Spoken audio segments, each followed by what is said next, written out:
बिस्मिल्लाहिर्रहमानिर्रहीम। मेरे साथ मौजूद हैं शराज खान साहब, सीनियर सहाफ़ी तजिया नगार। हम इनसे बात करेंगे आज़ाद कश्मीर के मौजूदा हालात। जी शराज साहब, क्या कहेंगे? आज़ाद कश्मीर में जारी एहतजाज कब ख़त्म हो सकता है? तो कमर अज़द ने मुज़ाकरात किए थे। बाद में उस तकरीबन सारी बातें उन्होंने मान ली हैं, सिर्फ फील्ड मार्शल का उसमें नाम हज़फ कर लिया गया है। ऐसी ही बातें होती हैं। देखें, कमर अज़द शाह साहब जो है, उन्होंने लंदन में भी एक ओवरसीज़ कन्वेंशन करवाया, ब्रसल में भी करवाया, दूसरे शहर मुल्कों में भी करवाया। तो एक ताल्लुक तो ओबियसली हमारे अदारों के साथ उनका है, और ये इस्टेब्लिश है। ख़ास करके जो ब्रसल में करवाया था उसमें तो फील्ड मार्शल वहाँ मौजूद थे। और कमर अज़द साहब इससे पहले Pakistan UK chamber of commerce के प्रेसिडेंट भी रहे हैं, और भी किसी ऑर्गेनाइजेशन को ऐड करते रहे, हम उन्हें जानते हैं। तो मुज़ाकरात तो ओबियसली उनकी मर्ज़ी के बगैर नहीं हो सकते, बल्कि जहाँ पे धरना है वहाँ को आपको पता है हर चीज़ मॉनिटर होती है। वहाँ कर्फ्यू है, वहाँ एफसी है, पंजाब पुलिस है। तो मुज़ाकरात तो कहीं गो ऐड हुआ तो कम से कम ये मुज़ाकरात हो रहे थे। और फिर फील्ड मार्शल साहब को भी या पाकिस्तान के मुक़तदरा को भी पता है, या हुकूमत की कई लेयर्स होते हैं, उसमें एस्टैब्लिशमेंट भी शामिल होती है। उनको पता है कि ये एक पॉपुलर इस वक्त मूवमेंट है और अवामी हकूक़ की बुनियाद पर है, और लोगों के सेंटिमेंट इसके साथ जुड़े हुए हैं। और ओवरसीज़ में बसने वाले जो डायस्पोरा है, कश्मीरी हो या पाकिस्तानी हो, उनके भी इसके साथ जज्बात और एहसासात पाए जाते हैं। इसलिए उन्होंने कमर रज़ा जो है वो इसमें एंगेज हुए, और ओवरसीज़ पाकिस्तानियों का इनिशिएटिव है जिसको अप्रिशिएट किया जाना चाहिए, और हम इसकी सपोर्ट भी करते हैं। लेकिन मुज़ाकरात, मेरी जो मालूमात है, आज नहीं तो कल इसके ऊपर पेश रफ्त हो जाएगी। बातचीत पर पेश रफ्त का अमल जारी है। सिर्फ अभी जो कंक्रीट जो कुछ होना है, वो अभी चीज़ें सामने आनी है। और ज़रा जो तहरीक जो जॉइंट अवामी एक्शन कमेटी है, वो भी सेफ एग्ज़िट चाहती है। अगर कोई अंडरस्टैंडिंग से ये धरना ख़त्म नहीं होता है, हड़ताल ख़त्म नहीं होती है, तो ये फिर धरना देने वाले जो लोग हैं ये हुकूमत के रे मुकरम पर होंगे। फिर उन्हें प्रोसिक्यूट किया जाएगा, मुकदमात बनाए जाएंगे, और फिर वो अपने तरीके से जो कानून है वो अपना रास्ता लेगा।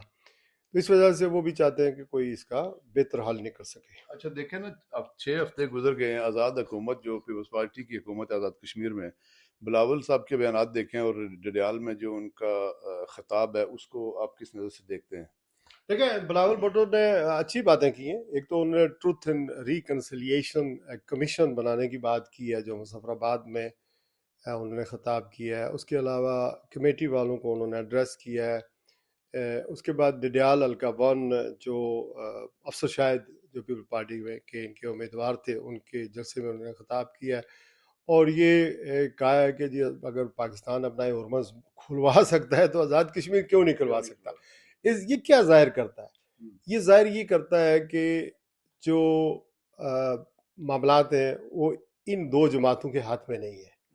यानी मुस्लिम लीग नून और पीपल्स पार्टी जो हुकूमत में है, जो बंदोबस्त बनाया गया था 8 फरवरी 2024 को जो इंतखाबात हुए, और जो हुकूमती बंदोबस्त मतलब इस वक्त मौजूद है, वो बेसिकली इररिलेवेंट है। यानी आज़ाद कश्मीर की अगर इक़्तिदारी जमातें आप देखें तो आज़ाद कश्मीर के लोगों के साथ खड़ी नहीं हो सकी।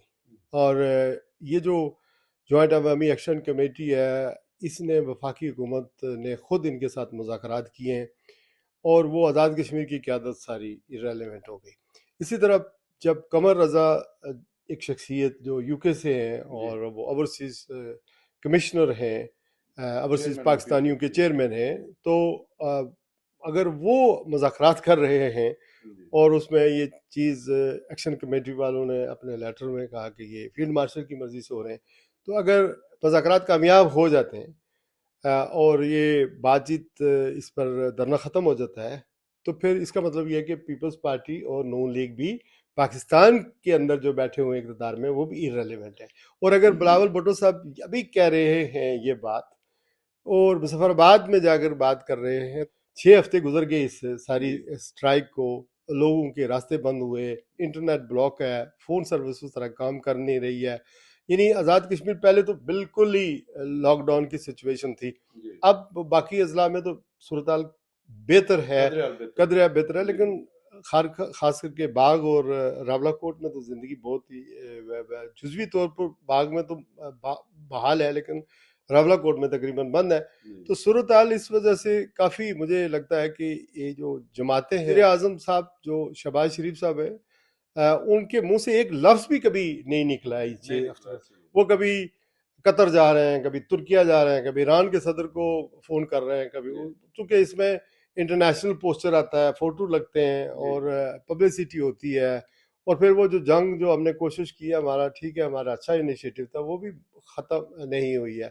تو یہ جو آزاد کشمیر کے بارے میں شاہ صاحب, جو شاید آپ کا سوال بھی ہو, آزاد کشمیر کے بارے میں جو لوگ خبریں چلا رہے ہیں, یہ ہم ذاتی طور پر جانتے ہیں کہ آزاد کشمیر میں یہ جو تحریک ہے, نہ یہ آزادی کی تحریک ہے, نہ یہ پاکستان مخالف تحریک ہے, نہ ہی یہ خود مختاری کی تحریک ہے. یہ خالصتاً سر عوامی جو ہے نا وہ حقوق کی تحریک ہے, اور اس کو انفارچونیٹلی پاکستانی میڈیا ایسا پروپگنڈا کر کے وہ ان کو جو ہے وہ پاکستان کے خلاف جو ہے نا وہ بتایا جا رہا ہے کہ یہ پاکستان کے خلاف ہیں لوگ. کیا ایسی بات ہے؟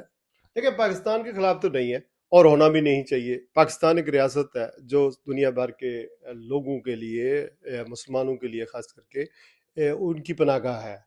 اور پھر ہمارا آزاد کشمیر میں بھی بہت سارے ایسے لوگ ہیں جو وہاں جاب نہیں ہے, یا انہیں محرومیوں کا شکار ہونا پڑا, انہیں ترقی کرنے کے لیے, پڑھائی کے لیے پاکستان میں آنا پڑتا ہے, بلکہ شفٹ ہو گئے لوگ بہت سارے اپنی زمینیں بیچ کر, چونکہ جابز کی زیادہ اپرچونیٹیز ہیں. تو یہ پاکستان جو ہے اللہ تعالیٰ کی نعمت ہے, یہ صرف پاکستانیوں کا نہیں ہے بلکہ کشمیریوں کا بھی ہے. اور پاکستان کے لیے کشمیر کے لوگ اپنی جان پہلے دیتے ہیں. آپ تو خود بارڈر ایریا پر رہتے ہیں, آپ کو پتہ ہے کہ وہاں ہر وقت انڈیا کی شیلنگ ہوتی رہتی ہے, ہماری فوج بھی موجود ہے, ادھر کی فوج بھی موجود ہے, اور لوگ all the time شہید ہوتے رہتے ہیں, اور پوری گھروں سے بے گھر ہوتے ہیں. تو یہ محرومیوں کی تحریک ہے. یہ پاکستان کے میڈیا پر جو ایک تو سچ کو چھپایا گیا, اور جو کچھ ہو رہا ہے وہ دکھانے کے لیے وہاں کے انٹرنیٹ کو بلاک کیا گیا, اور پھر ایک غلط بیانی پر مبنی ایک بیانیہ بنایا گیا, پیش کیا گیا, جبکہ اسی دوران کئی لوگ سامنے آئے, جس میں سابق آئی جی پولیس فہیم عباسی صاحب بھی آگے, انہیں خود شہادت دی ہے میڈیا پر آ کر کہ میں نے جس فوج کو یا جس قوم کو سرو کیا ہے 31 ایئرس, وہ میں کیسے مان جاؤں کہ وہ پاکستان مخالف ہے, یا پاکستان یہاں پر غدار ہیں, یا یہاں پر انڈیا کیوں چاہے گا کہ آزاد کشمیر کے لوگوں کو سستا آٹا ملے, بجلی سستی ملے. اور اصل مسئلہ 12 سیٹوں کا ہے, 12 سیٹوں کا معاملہ اڑا ہوا ہے, اس پہ اٹکا ہوا ہے, اور فارن آفس یہ کہہ رہا ہے کہ 12 سیٹیں ختم ہو سکتی ہیں. میری انڈرسٹینڈنگ ہے, میرا تجزیہ کہہ سکتا ہے, جب بلاول نے یہ کہا کہ 12 سیٹوں پر بات ہو سکتی ہے, یا یہ ابھی کہہ رہے ہیں کہ یہ آخری الیکشن ہے کہ 12 سیٹوں کے ساتھ ہوگا, تو اس کا مطلب کیا ہوا کہ ہو سکتا ہے یہ 12 سیٹیں رہیں, اور یہ اس طرح ہوں کہ آزاد کشمیر کی حکومت بنانے میں, بگاڑنے میں, بجٹ میں ان کا ووٹ کوئی نہ ہو, تو پھر رکھنے میں کوئی عرض نہیں. جو اگر وہ منسٹر نہیں بن سکتے, وہ ووٹ نہیں دے سکتے, تو سمبولکلی اگر مہاجرین کی کوئی اس میں, اصل مسئلہ یہ ہے کہ یہ ایک ویپن ہے جو وفاقی حکومت کے پاس ہے, اور وہ آزاد کشمیر میں جس کو چاہتے ہیں اپنی حکومت بنا لیتے ہیں, اور یہ جائز مطالبہ ہے, اور اس کے اوپر انڈر ٹیکنگ دی ہوئی ہے وفاقی حکومت 2 دفعہ, ایک دفعہ نہیں 2 دفعہ مذاکرات کر کے انڈر ٹیکنگ دی ہوئی ہے. تو اگر یہ غدار تھے, یہاں راہ کے ایجنٹ تھے, تو سوال تو ہمارے ذہن, ہمارے جیسے صحافیوں کے ذہن تو اسی وقت صاف ہوں گے نا کہ یہ تھے اگر اس طرح, تو یہ 23 میں جوائنٹ ایکشن کمیٹی بنی تھی, اور اس وقت سے اب تک آپ کو پتہ نہیں چلا, 5 جون تک نہیں پتہ چلا کہ یہ راکی ایجنٹ ہے یا فارن فنڈنگ آئی ہے. میاں صاحب آنے والے دنوں میں آزاد کشمیر جا رہے ہیں الیکشن کمپین کے لیے, مظفر آباد اور کچھ مختلف شہروں میں جا رہے ہیں, تو 6 ہفتوں میں ان کو یہ نظر نہیں آیا کہ یہ کشمیری کس مشکل حالات سے دوچار ہیں, تو کسی نے کوئی بات تک نہ کی.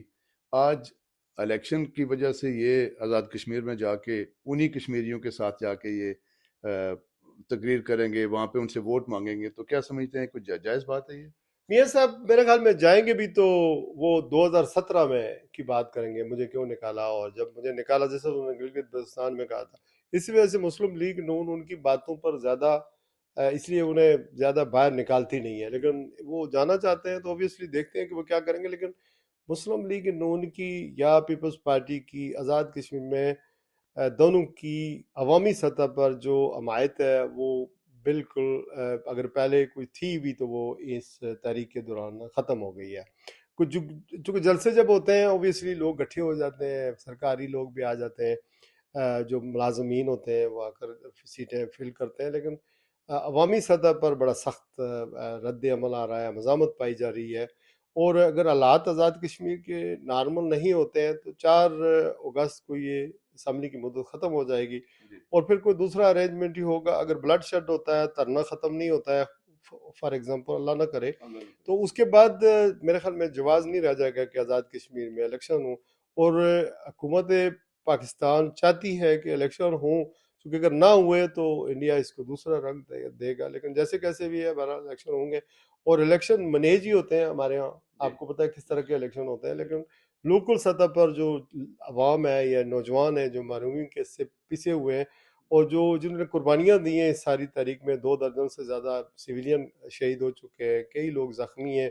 अभी इंटरनेट जब बहाल होगा पता चलेगा, तो हमें तो खबरें इस वजह से मिलती हैं कि हमारे कॉन्टैक्ट से तूफान बदतमीजी है, तो ये चीज़ें उसी वक्त सेटल हो जाएंगी जब अगर धरना ख़त्म हो जाता है। लेकिन ये मैं मानने के लिए तैयार नहीं हूँ कि कश्मीरी पाकिस्तान के ख़िलाफ़ हैं, और होना भी नहीं चाहिए।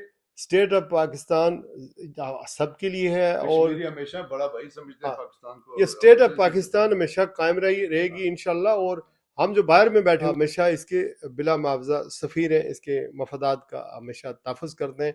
लेकिन सेम टाइम हम ये कहेंगे कि बड़ा भाई बनकर अगर आपने कायदे आज़म ने अगर इसको इशारा कहा था या नहीं कहा था, तो हालात ऐसे ही हैं कि वो इशारा किया है, उसके ऊपर छुरी न चलाए, फिर इसकी पासदारी करें। तो बहुत शुक्रिया।